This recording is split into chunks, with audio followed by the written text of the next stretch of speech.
Hello and welcome to a Digital Diamond Baseball video on the new Active Roster feature in version 10.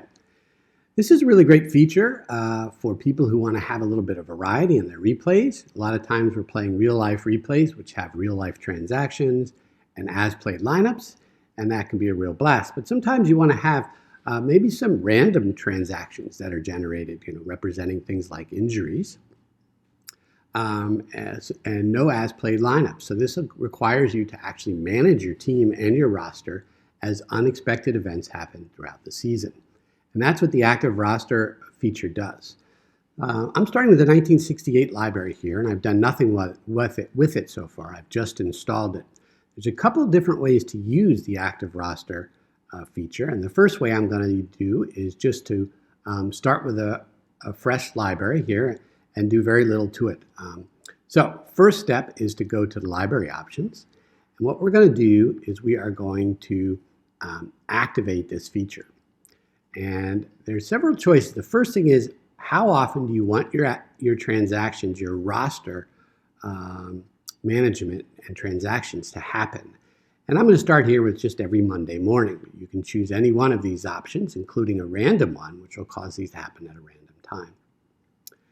The next thing you do is choose this option here, which if you favorite a team, then players will be deactivated on your roster as the season progresses, but there will be no automatic activations for teams that you have favorited. This means that it's your responsibility as the manager of these teams to activate players in order to replace people that have been deactivated. So it requires you to manage those active rosters as your players are deactivated throughout the season. And then, again, this is only for teams that you have marked as a favorite. If you don't want this to happen, you can simply set this to false. You can specify how many transactions the system tries to make at this interval, every Monday morning in this case. It won't always make the number that you put here. It may not be able to at some time. Sometimes it may be able to, but you can enter a different number here. And there's the deactivation bias. And what this does is it favors players who have not played a lot. So players with less playing time are more likely to be deactivated than players with lots of playing time. And this kind of acts as a playing time limits feature. So while these transactions are being generated, it's also serving the purpose of making sure that players who played a lot get to play a lot, and players who didn't play a lot, are deactivated more often. You can tweak this number. The smaller the value, the less likely players with lots of playing time will be deactivated. So if you want a strong playing time limits kind of feel to this, you would make this a lower number. And if you want more randomness across all your players, whether they played a lot or not, you would make this larger. 1.3 is a good compromise default there. Finally, you can specify, actually there's a random factor as well.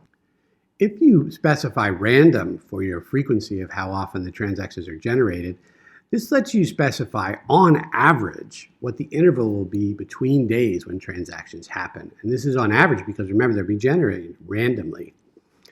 By default, it'll be around every 15 days on average. Sometimes it'll be longer, sometimes it'll be shorter. And you can tweak this number depending on how much time you want between your transactions. Finally, you have to specify what your active roster should be. And you can do this by specifying how many players you'll have at each position when the active rosters are generated.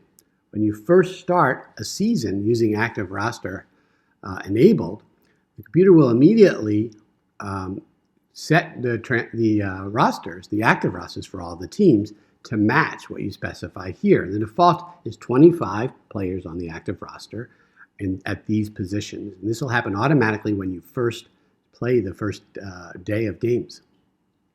And then going forward, it will maintain a 25-man roster.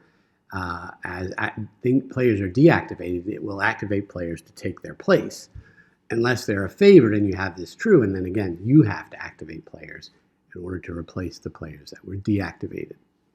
So there are your options. And now let's see how it works. I'm going to go over to the play ball page here. And the first time I play games, we'll see that all the teams' rosters will be set to 25-man.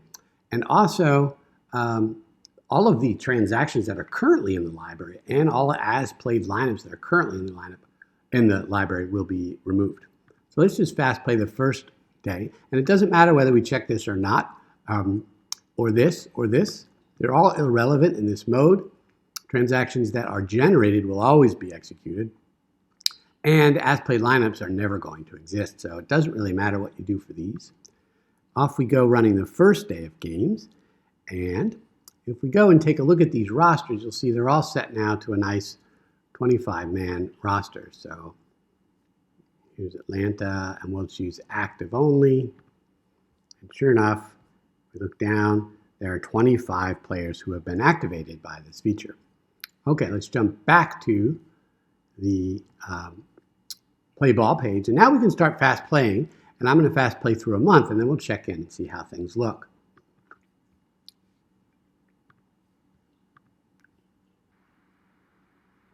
Okay, the first month is done, and things seem to run just fine. Let's have a look at the transactions and see what was going on behind the scenes. You can see here, let's pick St. Louis. As you can see, if I sort by date, starting on the first Monday of this month, which appears to be the 15th, there are players that were deactivated. Ted Simmons was deactivated on that date, and Dave Ricketts was activated. Same thing with Phil was deactivated, and Ed was activated, and Dick was deactivated, and Ron was activated. So they did get 3 in on the 15th, and for every player that was deactivated, there was an activated player as well. So you can see the computer is reacting to these deactivations, which you can think of as injuries, for example, and they're reacting by activating players to take their spot. I'm going to jump over to the play ball page again and play another month and just have a look at what that looks like after another month. Okay, we have now played through May, as you can see here, and let's go take a look at our transactions again, see if they're still firing. And sure enough, they are. The most recent transaction that fired was on the 13th of May. Okay, now what we're going to do is jump over to Team Editor, and let's just favorite a team here. And what that'll do is that'll force us to have to manage the rosters for that particular team, at least manage the rosters in response to any players that were deactivated automatically, while other teams, the computer will continue to manage their rosters. So now that we've favorited that, let's play again. Let's go through the month of June. Actually, let's go through the first Monday of June so that we'll see the transactions and we'll be able to handle them. So I'm going to fast play just to Sunday the 2nd. So July. Are we in July? I can't remember. June 2, 1968. June 2nd, 1968. We're going to go through that following date. And the day before the first Monday is when the transactions will be created, and they'll be executed on that following day. So if we go to the transactions now, we should be able to see transactions generated but not actually executed yet. And you can see here are a bunch of transactions that are waiting to be fired here on the 3rd, which would be Monday morning, the next time I play games. If we look at the team that we're going to be responsible for, you can see, unlike other teams where there's been a pairs of activated and deactivated, let's try Cleveland. Cleveland, you can see, has a pairs of activated and deactivated transactions here that are firing on the 3rd. So for every person that was deactivated, there was somebody to replace. But if we go to Atlanta, the team we favorited, we just lost 3 guys, and we need to do something.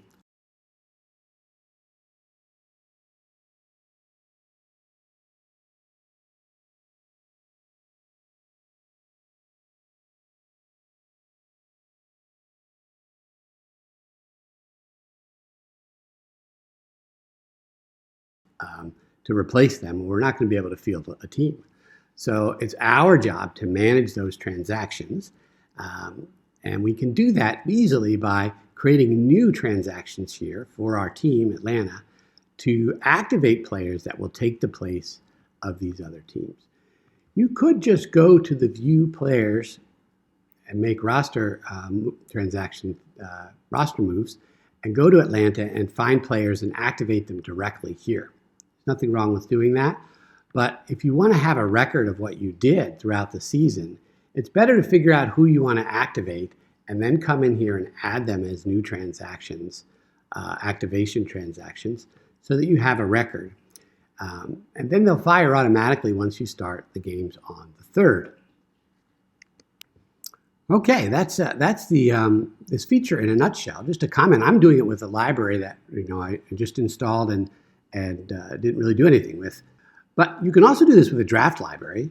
You could create a new library and do a draft, and then you have this fictional collection of players on teams, and you can and the transactions will be gone, as played lines will be gone. And this is a great place for you to use this feature. Another good place to use this feature are for libraries that are out there that don't have a tie to an actual season. For example, the all-decade libraries that come with the game. Those have fictional schedules and no transactions in them at all, no as-played lineups. So that's another great place to use this feature to add some variety and some challenge to do roster management for the teams that you like in those libraries. So anytime you want to play where the transactions and as-played lineups aren't fixed for you, this is a great option to do that. Cheers.